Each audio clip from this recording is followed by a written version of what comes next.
We're in Victoria, Texas, and we're on our way to meet the family of a man by the name of Antonio Vela Jr., who mysteriously vanished on June 15th, 2017. It's a strange case because this is a small community. It's about 65,000 residents. And according to the family, Antonio knows a lot of people here. He has a lot of friends and is well known and liked in the community. But they say there's been a lot of silence ever since he went missing. And so they're just doing whatever they can to keep his name and story out there.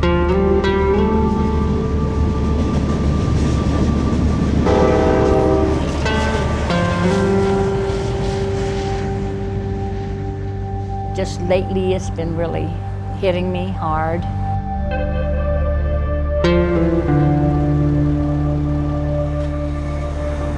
We met Nympha Vela and her daughters, Michelle and Natalie, in downtown Victoria. I'm very confused right now to what's really happening, if he's okay. Antonio Vela Jr., also known by the nicknames TJ and Special Ed, is the youngest of Nympha's children and her only son. This is from Cuero, Texas. He was born on the 10th anniversary of their hospital. And that's, of course, me, him, and my ex-husband. This is right before he went to Colorado with his dad. Described as quiet, kind, and funny. That right there, he's saying, yeah, you over there. Love ya. The 36-year-old made a name for himself mixing music. This battle's a step up for you. For me, it's a step backwards. And is also a favorite in the local underground rap battle scene. Get educated. But not long after Antonio vanished, His newspaper when he was in the news.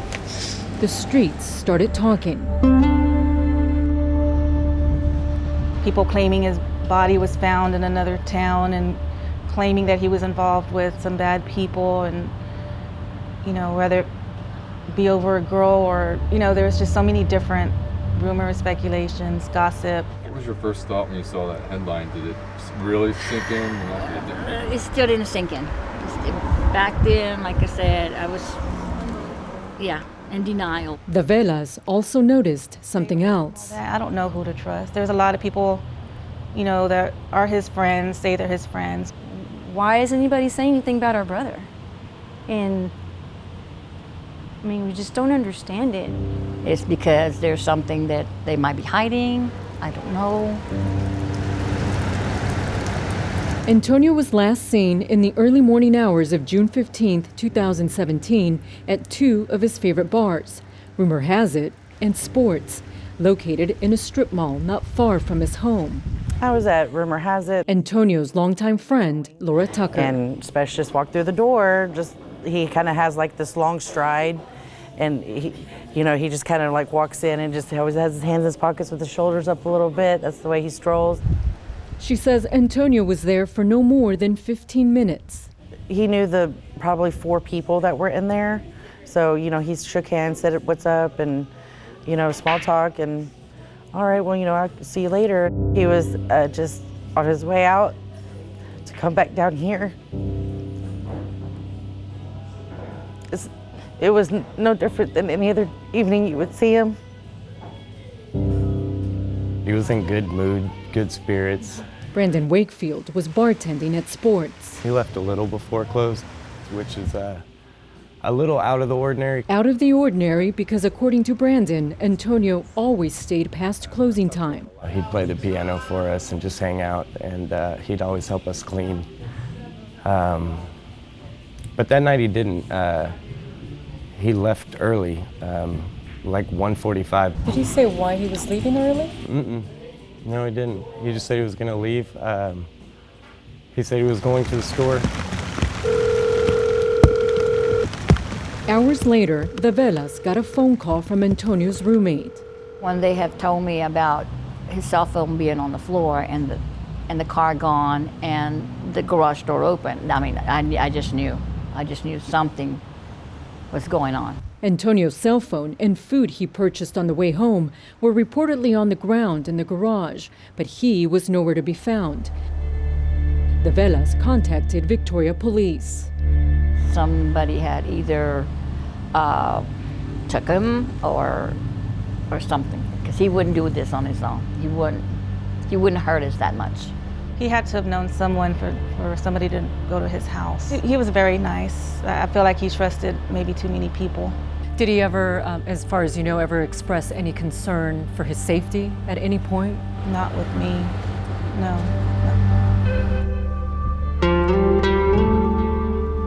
The next day, June 16th, a tip came through via social media.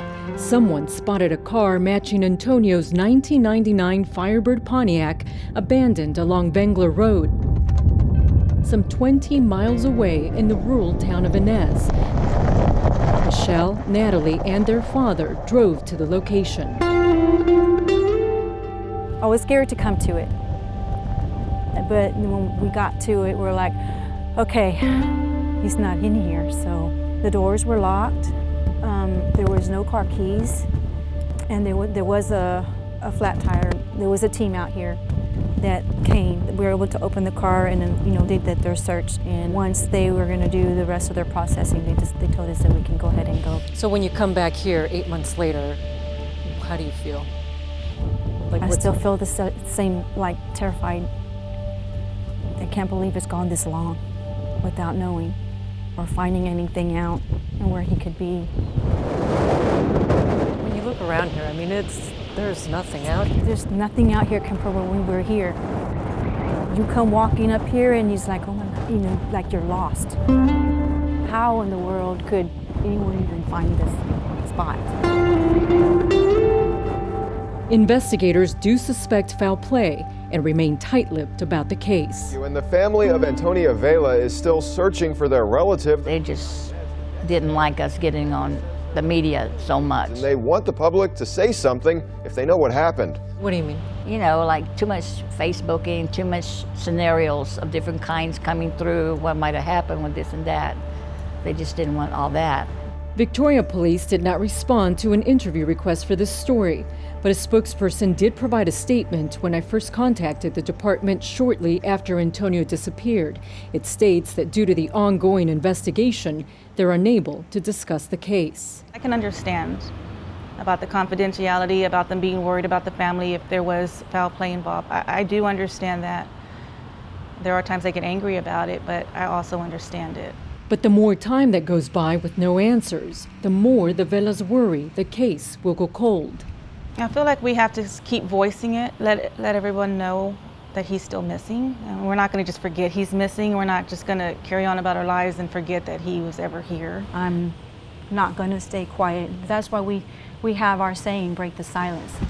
It's the deafening silence that's also taking its toll, not just on the family. You look over your shoulder a couple more times than maybe you did before. I think it's too small a town for people not to be willing to speak. Before we left Victoria, the Velas went back to sports. Know something. They invited many of Antonio's friends, but mostly family members came. Everyone's being so quiet when they had a lot to say when he was here. A lot of pats on the back and shakes, high fives. Where are they at now? Someone please give us some more answers, and quit being a coward. Those who did show up remember their friend. He was the most genuine and compassionate person I've ever met. And it took a long time for him to show that to me, but when he did, I don't know, there's no one like him. One day maybe he'll walk in and just not remember where he was or who he is or something, and somehow this is familiar to him, and then, I don't know, it's all crazy, I know, but. Everybody says, I don't know how you're doing it, I don't know how you're doing it. I just say, he's out there, he's coming home soon. He's gonna knock on the door, say, hi, Mom. Sometimes in the back of my head, I forget or just don't want to believe that he's gone. I want his hugs. I want him to say, I love you, Mama. And say it'll be all right. He always said it's gonna be all right. Desperate for answers, no matter what the answers may be, the Velas urge anyone with information to please do the right thing. Just come forward with any kind of leads. We're not really prepared for the worst, but if we have to, we just want some kind of closure on this. It's been going on too long.